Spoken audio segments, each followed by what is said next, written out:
You're standing in a loud bar, shouting over a generic house remix to a guy you barely know. You've got a cold condensation-covered bottle in your hand. You take a swig, and that familiar warmth hits. Social anxiety evaporates. You feel funnier, faster, and suddenly the mediocre music sounds like a masterpiece. You tell yourself it's just a social lubricant. You think you're unwinding after a high-stakes week. Here's the blunt truth. You aren't relaxing. You are chemically handicapping your brain's ability to function. You're taking out a high-interest loan on your mood, your health, and your cognitive performance. The buzz is just the front-end deposit. The interest rate is paid in brain fog, ruined sleep, and a liver working overtime. Alcohol isn't a food, and it isn't a drink in the biological sense. It is a poison. If you don't understand how ethanol interacts with your gray matter and your gut, you're playing Russian roulette. Let's look at the bill you're actually signing. To understand the carnage, you have to understand the culprit, ethanol. Ethanol is a tiny, sneaky molecule. It passes right through the blood-brain barrier. Think of ethanol like a universal key. It can unlock almost any door in your body. It gets into your heart, your muscles, and most importantly, your brain. It starts messing with the wiring.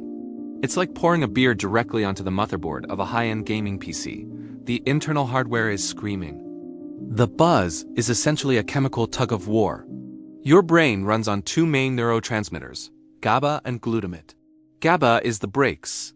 It's the inhibitory chemical that keeps you calm and keeps your neurons from firing too fast. Glutamate is the gas. It's excitatory. It keeps you alert, focused, and moving.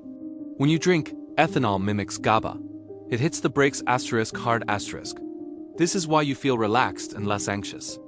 But it also blocks glutamate. It cuts the gas line. So your brain is simultaneously being forced to slow down.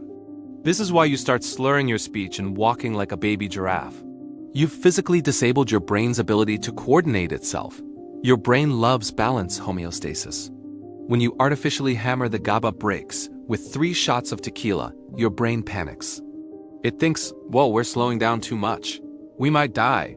To compensate, it floods your system with glutamate. The problem? Alcohol wears off.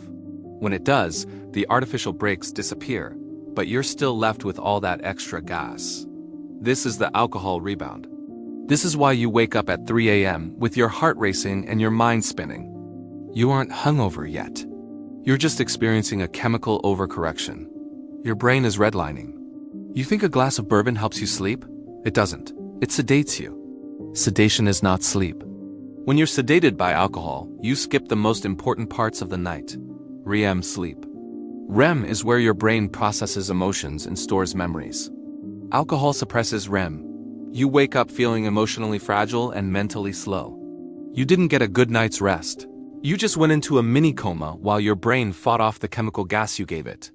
Using alcohol for sleep is like trying to charge your phone by plugging it into a lightning bolt.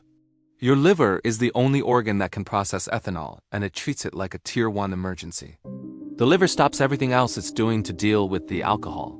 It turns ethanol into acetaldehyde. Here's the catch. Acetaldehyde is significantly more toxic than the alcohol itself. It's a known carcinogen. Your body has to then turn that asterisk into acetate to finally get rid of it. Your liver is accumulating fat. You're essentially clogging the filters of your most important metabolic factory because you wanted to enjoy a few cold ones. Let's talk about your gym gains. Alcohol is a gain killer on 3 different fronts. First, it's a direct toxin to the Leydig cells in your testes, the ones that actually produce testosterone. Second, it increases the conversion of testosterone into estrogen. Third, it spikes cortisol, the stress hormone. Studies show that even moderate drinking can drop your testosterone levels by up to 40%. If you're drinking every weekend, you are effectively castrating your own progress.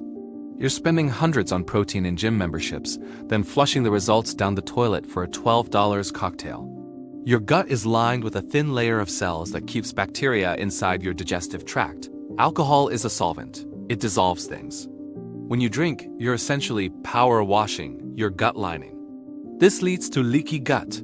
Small particles of bacteria and undigested food leak into your blood. Your immune system sees this and goes into full-blown war mode. This causes systemic inflammation. That puffy look you get in your face after a night out isn't just dehydration, it's your immune system attacking. You're basically giving yourself a mild case of sepsis every time you go on a bender. Alcohol spikes your dopamine. We know this. It feels great. But as we know from the dopamine rules, that spike comes with a cost. You are borrowing good feelings from tomorrow. Because alcohol provides such a massive, easy hit of dopamine, your brain starts to downregulate its own natural receptors. Over time, you find that you can't really enjoy social situations unless there's a drink in your hand. You've lost the ability to feel level without a chemical assist. You've become a spike chaser. The avocado toast of your social life, the simple pleasure of a good conversation, no longer registers. Everyone tells you to drink water to avoid a hangover. It helps, but it's not the whole story. Alcohol is a diuretic. It tells your kidneys to dump water. But the hangover is mostly caused by toxic buildup. Your brain actually shrinks slightly when you're dehydrated from alcohol, pulling on the membranes. That's the headache.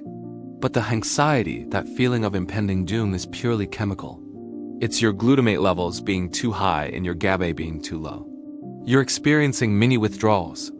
A standard beer has about 150 calories. A cocktail can have 400, but it's not just the calories in the drink. Alcohol lowers your inhibitions. It also lowers your food standards. You wouldn't normally eat a whole bag of shredded cheese at 2 a.m., but after 4 drinks, it seems like a Michelin star idea. Alcohol also stops your body from burning fat for up to 24 hours. You're effectively pausing your metabolism. We drink for connection, but alcohol actually makes our connections shallower. When you're drunk, you aren't really connecting. You're just two people with disabled prefrontal cortexes shouting. The prefrontal cortex is responsible for complex thought and empathy. When you turn it off, you're just a sophisticated primate. This is why you have deep conversations at the bar that you can't even remember the next day. They weren't deep. They were just loud. You're trading real, lasting social bonds for a cheap, temporary imitation. I'm not telling you to become a monk, but you need to stop viewing alcohol as a reward. A reward shouldn't make you weaker, slower, and dumber the next day. If you're going to drink, do it with your eyes open. Understand that you are paying a physical and mental price. Treat it like a high-interest loan. Use it sparingly, pay it back with intense hydration and nutrition. And for the love of your future self, don't make it a habit. High performance and high frequency drinking cannot coexist. You have to pick one. The one-star Uber doesn't win the race. Now put the bottle down and go drink some water. Or don't, I'm just an AI, I don't have a liver to fail, but you do.